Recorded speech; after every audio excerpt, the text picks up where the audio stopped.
All right, so what I have here in front of us is a control panel, right, that I'm currently building with my students in the POC class, right? And so this right here is just a basic layout of what a control panel would look like, right?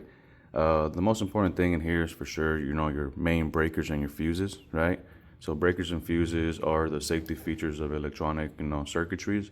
And so I for sure have the safety sides of the actual panels, right? And obviously everything is grounded. This is just a loose ground, but this whole system is properly grounded and everything. So it is safe. And like I said, it's just a bare minimum system that teaches my students, the four basic signals of instrumentation. And so those four basic signals being discrete inputs, discrete outputs, analog inputs, and analog outputs. And they're all 24 volt devices being powered up by this 24 volt power supply.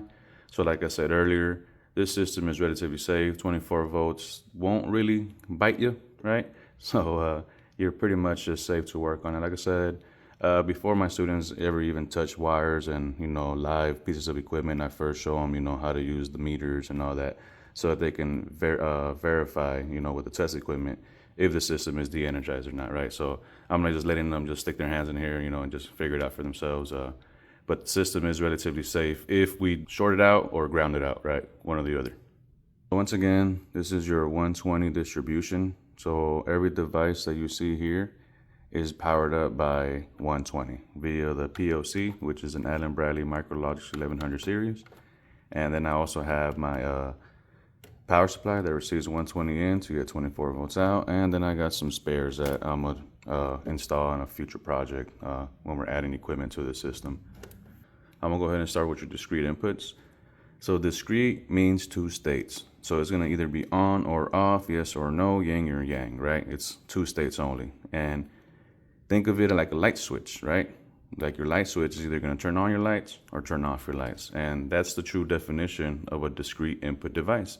A discrete input device will always be a switch. It doesn't matter if it's a temperature switch, pressure switch, flow switch, limit switch. When you hear the word switch, you gotta understand that you're dealing with a discrete input device, and all that device is doing is opening and closing contacts. And so being able to understand that will help you better troubleshoot the system, because all these devices are not troubleshooted the same way. So understanding what type of device you're messing with will help you better troubleshoot and fix the system or the issue, right, at a faster rate. All right, and so the next signal is your discrete outputs, right? So your discrete outputs are always going to be solenoids and relays, all right? So solenoids and relays are going to be the devices that a PLC is always going to be tied into. Now those solenoids and relays can turn on, bigger pieces of equipment, right?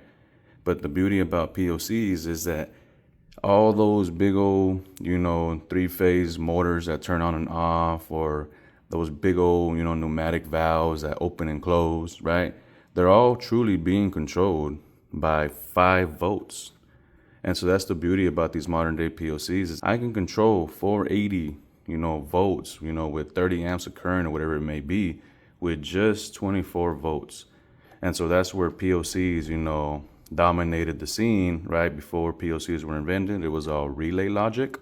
Now it's PLC logic because everything is safe. Like I said, I can I shouldn't be doing this, right? But I'm not gonna get shocked by doing this. Now, if it was a 240, or a 120 circuitry, and I were to do this to the relays, I would have probably gotten shot, right? So this is the beauty about the modern day PLCs now. And so yeah, that's pretty much the little basic breakdown of my, systems. But pretty much everyone builds them the same way, right? Like I said, this is a small panel. Normally, your PLC will be in what is considered an I/O room, input-output room. And then all these signals will be in the marshalling terminal, which is a separate cabinet, right, where you isolate the individual signals like I have here, right? But like I said, this is just a PLC that I just have built for my students so that I can show them how to program it, because what they're programming is, real equipment. So this right here is a oxygen analyzer that I've been working on for the past couple weeks, right? And so I'm almost done.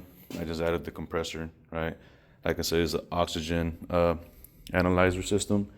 So this is going to end up having zero gas, span gas, and then your actual sample gas, which is going to be provided by just regular ambient air.